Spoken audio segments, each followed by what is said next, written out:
કુકરમાં ગોળ ઉમેરીને બજારમાં મળતી મોંઘા ભાવની મીઠાઈ એકદમ સરળ રીતે બનાવી નાનાથી લઈ મોટા સૌ કોઈ ખાઈ શકે તેવી બને છે અને મોંમાં મૂકતા જ ઓગળી જાય એટલી આ સોફ્ટ તૈયાર થાય છે। તો આ મીઠાઈ બનાવવા માટે સૌથી પહેલાં આપણે કુકર લઈ લેશું, એની અંદર કાંઠું મૂકી દેવાનું છે અને 1 ગ્લાસ જેટલું પાણી આપણે આની અંદર નાખી દઈશું।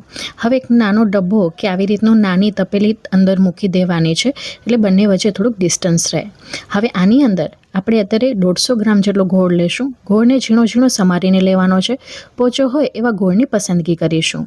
હવે વરાળનું પાણી ઉપર ન પડે ને એ માટે કરીને પ્લેટ ઢાંકી દઈશું। હાઈ ગેસની ફ્લેમ ઉપર આપણે 2 વિસલ મારીશું। ત્યાં સુધી એક પેનની અંદર આપણે અહીં 75 ગ્રામ જેટલા તલ લીધા છે। ગેસની ફ્લેમને મીડિયમ રાખીશું અને આ રીતે તલ જ્યાં સુધી ચટક ચટક થઈને નાચવા ન માંડે ને ત્યાં સુધી આપણે શેકી લેવાના છે, એટલે કે થોડા ક્રિસ્પી કરી લેવાના છે। તો અહીં તમે જોઈ શકો છો કે તલ સરસ રીતે શેકાઈ ગયા છે, લગભગ 2 થી 3 મિનિટનો સમય લાગે છે। અહીં હવે આ તલને આપણે બીજી પ્લેટમાં કાઢી લેશું, કારણ કે જો આમાં જ મૂકશું તો વધારે આકરા શેકાઈ જશે અને પરિણામે કડવો ટેસ્ટ કરી શકે છે।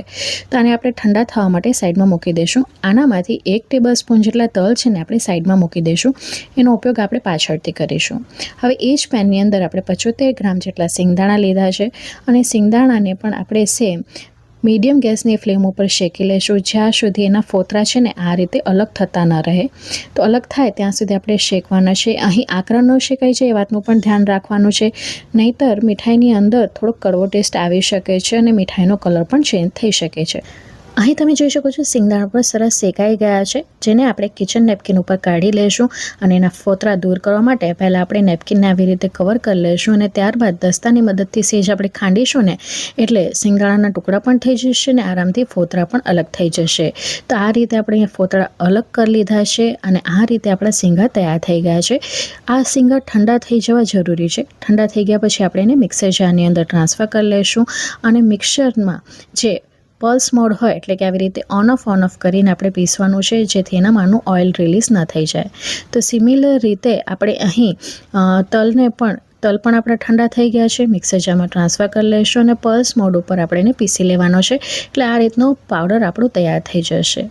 હવે બીજી તરફ આપણે અહીંયા જોઈ શકીએ છીએ કે 2 વિસલ મારી લીધા પછી ગોળ સરસ મેલ્ટ થઈ ગયો છે, જેને એકવાર આવી રીતે ચલાવી લેશું। આમ ચલાવશો ને એટલે આવી રીતે રબડી ગોળ તૈયાર થઈ જશે। અહીં ગોળનો પાયો નથી થયો અને આ રીતે જ્યારે તમે મીઠાઈ બનાવશો ને તો એકદમ સોફ્ટ તૈયાર થશે। હવે આની અંદર આપણે ફ્લેવર ઇન્હાન્સ કરવા માટે 1 ટીસ્પૂન જેટલો આપણે એલચીનો પાવડર નાખ્યો છે અને 1 ટીસ્પૂન જેટલો આપણે સૂંઠનો પાવડર નાખ્યો છે।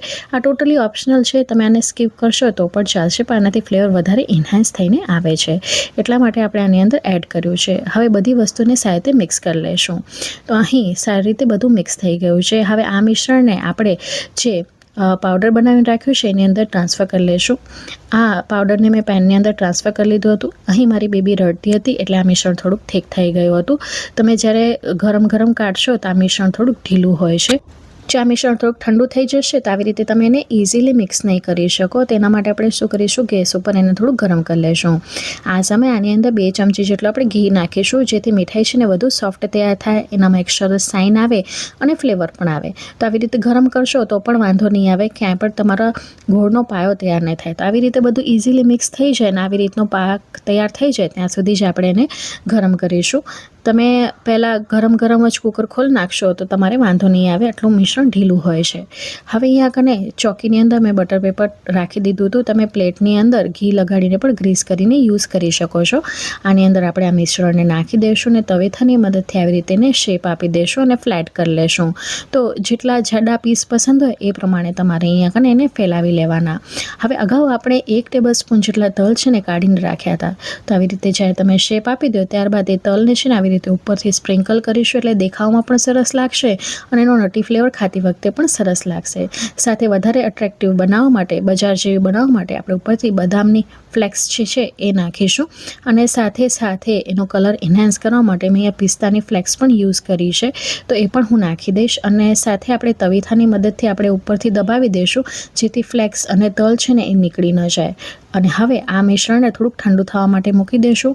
ઠંડા થયા પછી આપણે એના મનગમતા પીસીસમાં ચોસલા પાડી લેવાના છે। આ મીઠાઈ ખૂબ જ હેલ્ધી છે, બાળકોને અચૂકથી ખવડાવવી જોઈએ અને ઘરના વડીલને પણ ખવડાવશો તો એ પણ રાજી થઈ જશે। તો હવે આ મિશ્રણ થોડુંક ઠંડુ થઈ ગયું છે. ઠંડુ થયા પછી આપણે એને ડીમોલ્ડ કરી લઈશું. બટર પેપરની અંદર મૂકવાથી આરામથી તમે એને ડીમોલ્ડ કરી શકો છો. જોઈ શકો છો. હવે આના આપણે ચોસલા પાડી લેશું. તો ફ્રેન્ડ્સ, અત્યાર સુધી રેસીપી ગમી હોય તો વિડીયોને લાઇક, શેર, ચેનલને સબસ્ક્રાઈબ કર્યા વગર ન જજો. બાજુમાં આપેલી બેલ બટન જરૂરથી દબાવજો, જેથી મારા આવનારા વિડીયોઝની નોટિફિકેશન તમને મળતી રહે.